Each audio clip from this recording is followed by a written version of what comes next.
మంగళం నిత్య శుభమంగళం. Welcome to Srilatha healthy kitchen. ఈవేళ నేను ఏంటంటే అజీర్తికి, గ్యాస్ ప్రాబ్లంకి ఒక మంచి మందు కాదు ఒక మంచి స్వీట్ రెడీ చేశాను. ఏంటో తెలుసా, చాలా కమ్మగా తిని స్వీట్ రెడీ చేశాను అనమాట. ఇగో చేసి ఒక డబ్బాలో పెట్టుకున్నాను.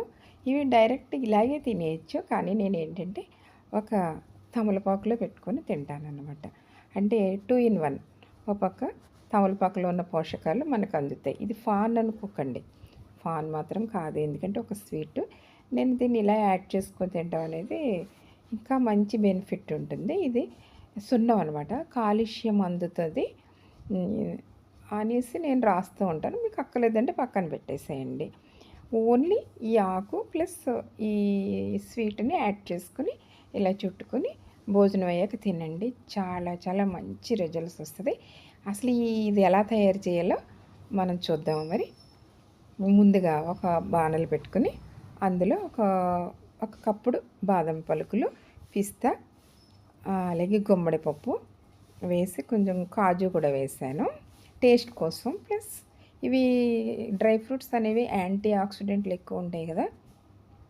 ఒక స్వీట్ అన్నాను కాబట్టి స్వీట్ లాగా రెడీ చేసుకోవాలి. కొంచెం ఇవి ఏంటంటే లవంగాలు, మిరియాలు, దాల్చిన చెక్క, సోంపు.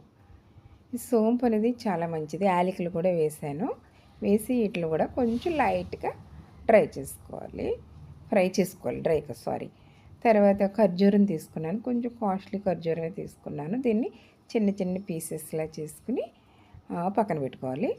ప్లస్ ఇవన్నీ మనం ఫ్రై చేసాం కదా, ఇవన్నిటిని కూడా కొంచెం పొడిలా చేసేసుకోవాలన్నమాట.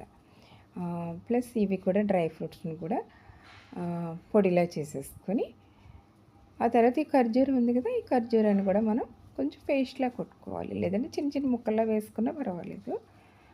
పొడిలా అందులో కొంచెం తేనె యాడ్ చేయాలి. ఈ డ్రై ఫ్రూట్స్లో కూడా కొంచెం మనం తేనె యాడ్ చేసుకోవచ్చు, అది మీ ఇష్టం. లేదంటే ఇది ఓన్లీ ఇది ఒక్కటైనా చేసేసుకోవచ్చు. నేను కొంచెం స్వీట్గా ఉంటుందని తేనె యాడ్ చేశాను అనమాట.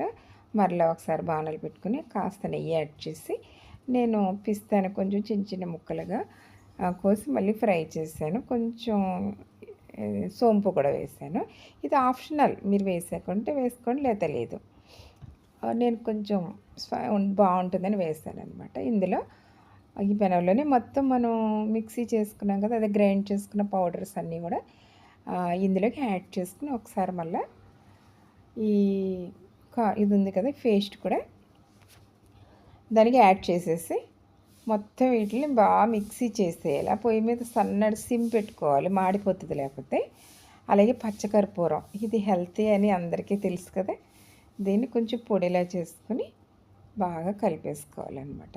మనం డీప్ ఫ్రైలు చేసి స్వీట్స్ రెడీ చేసుకున్నాం, ఇలా స్వీట్ రెడీ చేసి పిల్లలకు పెట్టండి, ఎంత బాగా తింటారో. ప్లస్ ఒక ఆకుని యాడ్ చేసుకోండి, అదే తమలపాకుని యాడ్ చేసుకోండి. ఇది ఫాన్ అని మాత్రం అనుకోవద్దు అసలు. అని తమలపాకు అనేది ఏంటంటే